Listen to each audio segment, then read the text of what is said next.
سے زیادہ میری گفتگو ہوئی. ہم نے خطوط ایکسچینج کیے. اسحاق ڈار ان کی ٹیم نے بڑی ارکریزی سے سارے فیکٹس مہیا کیے, ساری شرائط جو پوری کرنے کے لیے بھرپور کوشش کی. اسٹیٹ بینک نے اپنا حصہ ڈالا. ہماری اس کولیشن حکومت کے جو متعلقہ ادارے ہیں انہوں نے پوری کنٹریبیوشن کی ہے, لیکن اس کے باوجود بھی بات نہیں بن رہی تھی. پھر پیرس میں میری ان سے M D I M F سے ملاقات ہوئی, بڑی بھرپور, جس میں محترمہ مریم اورنگزیب صاحبہ, سردار ریاض صادق اور شہری رحمان صاحبہ, ہماری جو ایم او ایس ہیں ڈاکٹر عائشہ پاشا وہ تھیں, سفیر تھے ہمارے فاطمی صاحب تھے. وہاں پر بڑی تفصیل سے ملاقات ہوئی. انہوں نے یہ مجھے کہا کہ پرائم منسٹر وقت بہت گزر گیا ہے, 30 جون اب چند دن رہ گئے ہیں, بہت مشکل ہے اب معاملات کو. میں نے ان سے کہا کہ دیکھیں ہم نے کون سی شرط آپ کی نہیں مانی, ہم نے ہر چیز حتی الامکان, ہم نے اپنا جو پولیٹیکل کیپٹل ہے جو اس کولیشن حکومت نے وہ اپنا داؤ پہ لگا دیا. نواز شریف صاحب نے اپنا سرمایہ داؤ پہ لگا دیا, میں نے, میری پارٹی نے, اور دوسری پارٹیاں جو کولیشن میں ہیں حصہ درجہ بدرجہ سب نے اپنا سرمایہ گوا لیا, صرف اس لیے کہ ہم پاکستان کو نہ صرف ڈیفالٹ نہ ہونے دیں بلکہ پاکستان کی معاشی استحکام کے لیے کڑے اور کڑوے فیصلے ہم نے کیے. اب کون سی ایسی چیز ہے جو کہ باقی رہ گئی ہے؟ انہوں نے مجھے 2-3 چیزیں بتائیں. میں نے کہا آپ نہ فکر کریں, میں ابھی کوشش کرتا ہوں کہ میں اور بھی اس معاملے میں جہاں تک بڑھ سکتے ہیں بڑھیں. تو پھر انہوں نے کہا کہ دیکھیں $2 ارب کا جو ابھی بھی گیپ ہے, جو ہمارے $6 ارب کا انہوں نے گنایا تھا, $4 ارب الحمدللہ وہ میں آپ کو بتا دیتا ہوں, پہلے میں بتاتا ہوں, آج پھر بتا دیتا ہوں وہ کہاں سے آیا. $2 ارب کا ابھی بھی گیپ ہے, تو آپ دیکھیں اس کا کیا ہوگا. میں نے کہا اچھا اس کا بھی بات کرتے ہیں. وہ جب میٹنگ ختم ہوئی میں نے اسحاق ڈار صاحب کو فون کیا, میں نے کہا مہربانی کریں, ان کو سیریس ڈاؤٹس تھے. میں نے کہا نہیں, ہم ایک آخری ایفرٹ کریں, یہ پاکستانی قوم کا معاملہ ہے, ہمارے مستقبل کا معاملہ ہے, ہم ایک آخری ایفرٹ کریں. اور ہم اس نے M D I M F نے میرے ساتھ بڑی سنجیدگی کے ساتھ گفتگو کی, اس میں کوئی شک نہیں. تو ہم اس کوشش کریں گے. اچھا جی, یہ مجھے بھائی جی کہتے ہیں کہ میں پوری کوشش کرتا ہوں. تو ان کی اور ان کی ٹیم نے وہ رات لگائی. اگلی رات میں آپ کو بتا دیتا ہوں, میں نے وہاں پہ مجھے پتہ چلا کہ اسلامک ڈیولپمنٹ بینک کے وہاں پر چیئرمین آئے ہوئے ہیں. تو میں نے ان کو اپنے سفیر کے ذریعے میسج دیا کانفرنس میں کہ میں ان سے ملاقات کرنا چاہتا ہوں.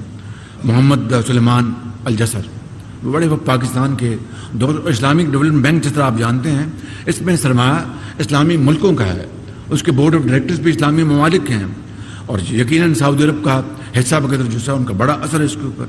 میں نے ان سے ملاقات کی, میں نے کہا کہ اس طرح کا معاملہ ہے, $2 بلین کا فرق ہے, تو میں نہیں چاہتا کہ آپ کے اوپر میں مزید بوجھ ڈالوں. آپ نے جنیوا میں آپ نے ہماری وہاں پر بڑی مدد کی یہ فلڈس کے لیے. تو ان کا آپ ہمارے بھائی ہیں, آپ یقین کریں وہ گئے اور $1 بلین کا انہوں نے وہاں پر اعلان کر دیا کہ ہم $1 بلین. مجھے اس کا انہوں نے مجھے بتایا کہ پرائم منسٹر صاحب یہ انہوں نے اسلامک ڈیولپمنٹ بینک نے کر دیا. دیکھیں اس طرح اللہ تعالیٰ نے یہ غیبی مدد کی ہے. اور معذرت جناب, ہماری لائٹ چلی گئی ہے اور اب یو پی ایس کی صرف ایک لائٹ چل رہی ہے جس کے اوپر مجھے گزارا کرنا پڑے گا. خیر آپ نے مجھے کیا کرنا ہے, میں تو ویسے ہی چمک رہی ہوں. میں آپ کو جو پوائنٹ بتا رہی تھی آپ بس اس پہ غور کیجیے. تو سب سے پہلے میں آپ کو, جیسے کہ میں نے آپ کو سنوایا ہے کہ شہباز شریف صاحب جو ہیں انہوں نے آپ کو بتایا کہ کس طرح سے انہوں نے M D I M F کو قائل کیا, کس طرح سے انہوں نے یہ سب کچھ کیا, کس طرح سے سری لنکا کے صدر کو اپنے ساتھ وہ لے کر گئے. اور پھر اس کے بعد جو ہے اسحاق ڈار کا بیان آیا. اسحاق ڈار جو ہیں وہ شروع سے یہ بات کر رہے تھے, حالانکہ مفتاح اسماعیل سے لے کر جتنے بھی اپوزیشن کے لوگ تھے, جتنے بھی یوتھیے تھے, سب لوگ ایک ہی بات کر رہے تھے, اور وہ یہی بات کر رہے تھے کہ پاکستان خدا نخواستہ ڈیفالٹ کرنے والا ہے, پاکستان ڈیفالٹ کرنے والا ہے. آپ کو پتہ ہے کہ اس طرح کے الفاظ بھی منہ سے نکالیں تو وہ آپ کے سب کانشیس مائنڈ کا حصہ بن جاتے ہیں. جو لوگ سائنس کو سمجھتے ہیں ان کو اچھی طریقے سے پتہ ہوگا کہ ایک بات کو جب ہم لگاتار کچھ عرصے تک کہتے رہتے ہیں تو وہ حقیقت کا روپ دھار لیتی ہے. لیکن اسحاق ڈار جو ہیں وہ اپنی بات سے ٹس سے مس نہیں ہوئے. اسحاق ڈار نے کہا کہ میرا ایمان ہے کہ پاکستان, یہاں اسکرین کے اوپر آپ کو نظر آ رہا ہوگا ان کا بیان, وہ کہتے ہیں کہ میرا ایمان ہے کہ پاکستان کبھی ڈیفالٹ ہونے والا ملک نہیں ہے. اور پھر اس کے بعد ان کا ایک ویڈیو آیا ابھی, جس میں ویڈیو بیان میں ان کو سنوانا چاہتی ہوں, جس میں انہوں نے بتایا کہ جس وقت نواز شریف کی گورنمنٹ تھی اس وقت پاکستان 24 نمبر پہ تھا اکانومی میں, اور پھر نیازی صاحب کا دور آیا اور صرف پونے 4 سال میں پاکستان جو ہے وہ ڈبل پہ چلا گیا, یعنی کہ 24 سے 47ویں نمبر پہ چلا گیا. 47ویں نمبر پہ گرنے کے بعد وہ کہتے ہیں کہ اب ہمارا یہ منشور ہوگا کہ پاکستان کو دوبارہ ہم نے 24ویں نمبر پہ لے کر آنا ہے. سوچیں کہ اگر اسے ڈیریل نہ کیا جاتا, سوچیں کہ اگر اسے انوکھے لاڈلے کو لانچ نہ کیا جاتا تو آج پاکستان کہاں ہوتا, کتنی ترقی کر چکا ہوتا. لیکن انفارچونیٹلی ہمیشہ تاریخ کے اندر اگر آپ دیکھیں, تاریخ کو اگر آپ غور کریں گے تو ہمیشہ نون لیگ کے اوپر اس طرح کے ادوار آئے ہیں. حالانکہ جب بھی کسی کو بلی کا بکرا بنانا پڑا ہے تو وہ پھر یہی بنتے ہیں. لیکن بہرحال آپ اسحاق ڈار کا یہ بیان سنیے. فیوچر یہ ہے کہ ہمیں واپس ابھی 24th اکانومی میاں نواز شریف نے چھوڑی تھی دنیا میں گلوبل, وہ 47th ہمیں ہینڈ اوور کر کے گئے پچھلی حکومت. اس کو واپس 24th کی طرف لے کے جانا ہے, 47 سے 24th کا سفر کرنا ہے. 24th اکانومی جو ہے پاکستان کی پروجیکشن تھی, اور میں نے نہیں کی, کوئی پاکستانی ادارے نے نہیں کی, گلوبل ادارہ پرائس واٹر ہاؤس کوپرس, اس کی رپورٹ موجود ہے گوگل کے اوپر, یو کین سی دیٹ کہ Pakistan will be part of G20. میں امیجن کہ آپ ایک ایٹمی قوت ہے, آپ ایک میزائلی قوت ہے, اور اگر آپ پھر معاشی طور پہ سٹیبل ہوں اور اس پریمیم کلب میں آپ بیٹھیں جہاں آپ کا نیبر بھی بیٹھے اور جہاں بگ پاورز بھی بیٹھی ہے, دیٹ از دا مقام what Pakistan should be getting. Ishaq Dar کا بیان آپ نے سن لیا. اب میں میاں محمد نواز شریف کا آپ کو وہ پرانا بیان سنوانا چاہتی ہوں جس میں آپ کو یاد ہوگا 2016 میں واحد نون لیگ کی گورنمنٹ تھی جنہوں نے IMF کا پروگرام مکمل کیا تھا, اور نہ صرف مکمل کیا تھا بلکہ IMF والوں کو ٹاٹا گڈ بائی بھی کہہ دیا تھا, جس پہ وہ جو ان کی ایک خاتون تھی بڑی پتلی سی, وہ بہت غصہ کر کے گئی تھیں کیونکہ پاکستان اپنے پیروں پہ کھڑا ہو گیا تھا. پاکستان نے IMF کو ہمیشہ کے لیے بائے بائے کہہ دیا تھا. پاکستان کی معیشت جو ہے وہ کہاں سے کہاں تک پہنچ گئی تھی. جیسا کہ میں نے آپ کو بتایا کہ 24 نمبر سے اس کو 47ویں نمبر پہ تو نیازی صاحب لے آئے تھے, اور نیازی صاحب نے جو بھٹا بٹھایا نا, وہ میں ابھی آپ کو ویڈیو ثبوتوں کی صورت میں دکھاؤں گی. لیکن پہلے آپ ذرا یہ ویڈیو بیان دیکھیے جس میں میاں محمد نواز شریف بتا رہے تھے کہ کس طرح 2016 میں انہوں نے چھٹی کی تھی IMF کی. آج ہم اللہ کے فضل و کرم سے اپنے پاؤں پہ خود کھڑے ہونے کے قابل الحمدللہ ہو چکے ہیں. آج کے ریزروز دیکھیں آپ, پاکستان کی تاریخ میں فارن ایکسچینج کے ریزروز اتنے زیادہ نہیں. یہ بھی اللہ تعالیٰ کا بہت احسان ہے ہمارے اوپر ماشاءاللہ. یہ غالباً اس کے بعد IMF کو ہم خدا حافظ کہیں گے. جی تو آپ نے یہ بیان سنا. اب میں شہباز شریف کا اگلا بیان سنواتی ہوں کہ جب وہ کل اپنی پوری ایک پریس کانفرنس کر رہے تھے جس میں انہوں نے یہ بات کی تھی کہ جناب علی ہم نے ہر صورت جو ہے وہ IMF سے جان چھڑوانی ہے, اور اللہ کرے کہ یہ ہمارا اب آخری معاہدہ ہو, اور اللہ کرے کہ ہم اپنے ملک کو دوبارہ سے اسی ڈگر پہ لے آئیں جس ڈگر پہ پاکستان پہلے تھا. تو اس کے بعد بھی بہت سارے یوتھیوں کو آگ لگی. وہاں پر سب سے بڑی بات یہ ہے کہ شہباز شریف نے جتنے بھی بلائے ہوئے تھے جرنلسٹ, وہ جرنلسٹ ہر مکتبہ فکر کے تھے. اس میں یوتھنے سب بیٹھی ہوئی تھی. تو ایک یوتھن باجی بیٹھی ہوئی تھی. اب یوتھن باجی جو ہیں وہ شکل سے صحافی کم, اور یوتھن تو ظاہری بات ہے شکل سے پہچانی جا رہی تھیں. انہوں نے جناب علی اپنی طرف سے بڑی وہ کیا کہتے ہیں شیخی بگاری, اور شہباز شریف صاحب سے اس نے کیا سوال کیا. سوال انہوں نے یہ کیا, میں آپ کو سنواتی بھی. انہوں نے سوال یہ کیا کہ جی نواز شریف تو ملک سے باہر بیٹھے ہوئے ہیں. وہی بات آ جا کے یوتھیوں کو ایک ہی بات آتی ہے, نواز شریف ملک سے باہر بیٹھے ہوئے ہیں اور نیازی صاحب جو ہیں وہ ملک کے اندر جو ہیں وہ کیسز کا سامنا کر رہے ہیں, اور وہ کہہ رہے ہیں میں اپنا ملک چھوڑ کے بھی نہیں جاؤں گا. حالانکہ میں نے آپ کو پچھلے پریویس جو ولاگز ہیں ان میں ثبوت دکھائے ہیں کہ کس طرح سے نیازی صاحب نے اپنی جو جمائمہ کی جو گولڈ سمتھ فیملی ہے ان کو اور دوسرے ممالک کے وزرائے اعظم اور صدور کو بیچ میں ڈال کر کہا تھا کہ مجھے باہر جانے دیا جائے, لیکن ان کو آرمی چیف نے باہر نہیں جانے دیا, ورنہ اب تک تو وہ باہر بیٹھے ہوتے. ٹھیک ہے, تو اس کے بعد تو ظاہر بات ہے منہ سے پھر انہوں نے یہی نکالنا نا کہ ٹھیک ہے جی میرا ملک ہے میں نہیں جاتا. تو اس کا جو جواب دیا شہباز شریف نے وہ بڑا امیزنگ تھا یوتھن باجی کو, اور اس کے بعد یوتھن باجی جو ہے نا وہ ایسی چپ ہوئی کہ کمال ہو گیا. کیا کہا خود ہی سن لیجیے. صاحب کی جو چیئرمین ہیں ان پہ بہت سارے کیسز ہیں جو کہ وہ یہیں پہ رہ کے فیس کر رہے ہیں. آئے دن ان کو دیکھتے ہیں کہ وہ کبھی کسی عدالت میں ہوتے ہیں کبھی کسی عدالت میں ہوتے ہیں, لیکن نواز شریف جو ہیں وہ باہر ہیں, وہ اپنے کیسز جو ہیں یہاں پہ آ کے فیس کیوں نہیں کرتے؟ کیونکہ ایک ایسا تاثر ان کی طرف سے جا رہا ہے کہ جیسے وہ ڈرپوک ہیں, اور عمران خان سے جب بھی ان کے کوئی ہم دیکھتے ہیں انٹرویوز وغیرہ دیکھتے ہیں تو وہ ایک ہی بات کرتے ہیں کہ میں پاکستان سے باہر نہیں جاؤں گا, میں یہیں پہ رہوں گا. بہت شکریہ. دیکھیں آپ نے یہ اس مجلس کے حوالے سے متعلقہ سوال نہیں کیا, لیکن میں مختصر آپ کو اس کا جواب دے دیتا ہوں, کیونکہ جواب نہ دیا تو آپ کہیں گے میں نے جواب جان بوجھ کے نہیں دیا.